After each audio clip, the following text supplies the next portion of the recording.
నియోజకవర్గాల పునర్విభజన అయితే తప్పదు. ఈ పునర్విభజన సందర్భంలో జరిగేటటువంటి పరిణామం ఒక ప్రధానమైనటువంటిది ఏంటంటే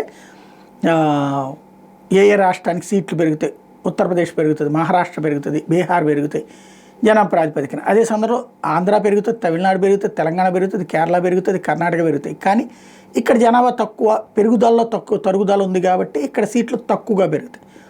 దీన్ని కంట్రోల్ చేయడానికి గాను ఒక కొత్త మార్గం చెప్తున్నది ఏంటంటే పెద్ద రాష్ట్రాలను విడదీసేయండి, అప్పుడు ఏ ప్రాబ్లం ఉండదు, అప్పుడు అవి చిన్న రాష్ట్రాలుగా ఉంటాయి కాబట్టి ఎక్కువ సీట్లకి సంబంధించి అక్కడ పెరుగుతున్నాయి అన్న భయం ఉండదు అన్నట్టు. వాస్తవంగా ఇప్పటికే అలాంటి విడతీత జరిగింది.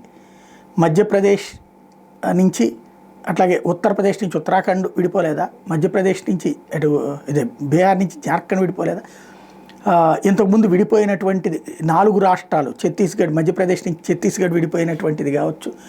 ఇవన్నీ కూడా 4 రాష్ట్రాలు ఆనాడు విడదీసింది భారతీయ జనతా పార్టీ.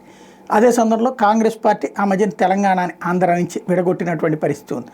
కాకపోతే ప్రజాభిప్రాయం ఉండాలి. ప్రజాభిప్రాయం లేకుండా విడగొడితే ప్రజలు అక్కడి నుంచినే తిరస్కరిస్తారు అనడానికి సాక్ష్యం జార్ఖండ్. బీహార్ నుంచి విడిపోయిన ఆ తర్వాత నుంచి భారతీయ జనతా పార్టీ అక్కడ అధికారంలో రావడం వల్ల కావట్లేదు.